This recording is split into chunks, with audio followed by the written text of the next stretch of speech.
Pride dokáže v meste vytvoriť jedinečný priestor, v ktorom sa môžu LGBT plus ľudia cítiť doma. Pride je tiež priestor radosti, nádeje, lásky, dúhy. Je to priestor reflexie, poučenia, uvedomenia si vlastnej moci a realizácie, že musíme vytrvať, ak chceme túto spoločnosť zmeniť tak, aby sme sa v nej naozaj všetci a všetky cítili dobre.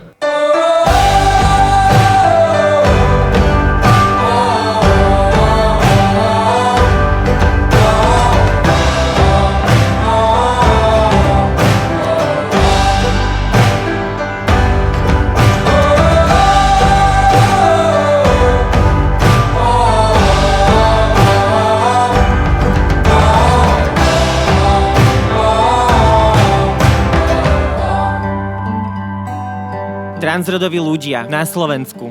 Ste viditeľní, vidím vás, viem o vás, žite svoje životy otvorene, čo možno najviac, lebo inak sa nedostaneme nikam.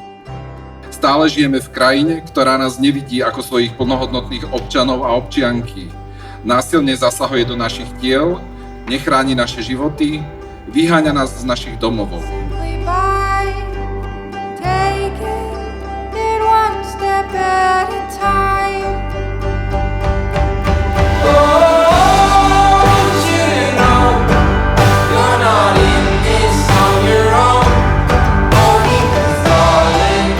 Taktiež sa potrebujeme naučiť nahlas povedať stačilo.